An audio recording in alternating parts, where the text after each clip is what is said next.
Ready? Yep, ready. Scolding is one word. Hi, how are we doing? It's AGT from the Kop TV, the voice of football's most famous stand. Whoever made that needs sacking, by the way. It's dishwater, yeah? Let it brew.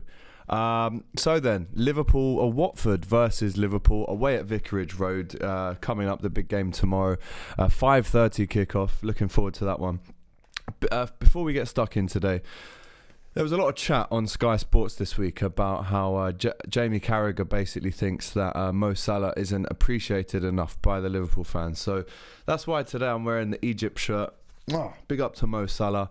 And if the numbers are correct, which they are, technically, he's the second best player in Europe in the last 3 years if you add up his goals and assists, bar Messi. So let's put a bit more respect on Mohamed Salah's name, please. He's a legend.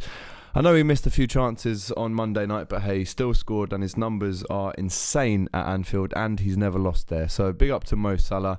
I love you very much and I hope you stay with us for a very long time. You're a beautiful man.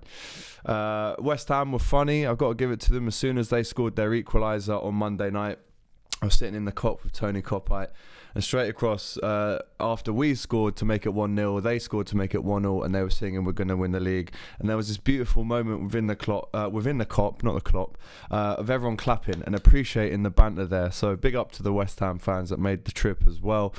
So looking forward to Watford then. Vicarage Road, it's one of them places, man. I mean, the first season that Klopp joined Liverpool, we went there and we lost 3-0. I'm pretty sure Igalo scored a couple, maybe Deeney scored. But the resounding memory from that day was seeing the orange man in goal. And when I say the orange man, I mean Adam Bogdan.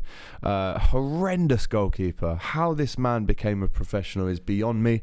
The fact that we actually thought he was good enough to play for Liverpool is nothing short of a disgrace. So let's. I mean, we're a very different side from then. Anyway, I think we were playing Danny Ward at centre back that day. So yeah, let's move on from that.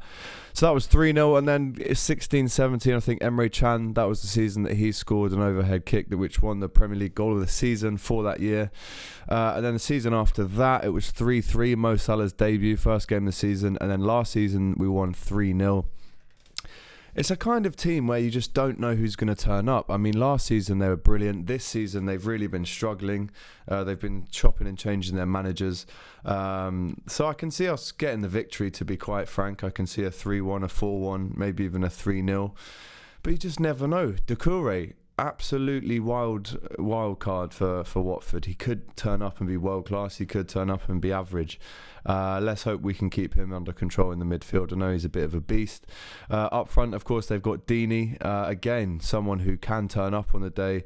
I know he's a big fan of Virgil van Dijk. He said in the past how beautiful he is and how he smells great.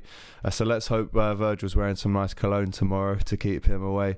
But yeah, another victory. I can't see anything else apart from that. Like I said, Watford, a tricky team to predict. Very up and down. One week they could beat Man United 2-0 and then they could lose 3-0 away at Burnley or Bournemouth. So, like a box of chocolates, never really know what you're going to get in a sense with Watford. But hey, 4 games away from immortality. I keep saying it, every week it becomes closer and closer. We're only 12 points away from bringing home that league unless the coronavirus really wipes out the Premier League and we can't pick it up. But let's hope that not happens. It would be typical for it to happen to us, but let's hope it doesn't happen. So yeah, Vicarage Road tomorrow. I'm going for a big victory, 3-0, 4-1 maybe, something around those kind of lines. And let's get 9 points away from winning the title with a win tomorrow. Right now we're 12 points. Let's get to 9 tomorrow. Let's get to 6 when we play Bournemouth next weekend. And let's really close that gap and make sure this title is coming to Anfield as soon as humanly possible. Big up to Tony Kopite. We've got a new inductee to the Kop TV. It's called Wolfie. He's also going to be dropping a match preview tomorrow morning for you. He's a friend of Tony Kopite's. We've all just come together and created it. So he's going to be a new face coming to the channel. But yeah, 3 or 4-1 tomorrow I'm going with. Watford versus Liverpool. Of course, Watford owned by Elton John. Let's hope there's no Rocket Men tomorrow. I'm not sure if that made any sense, but nonetheless, it was a good gag. So yeah, take care. Alex for the Kop TV. And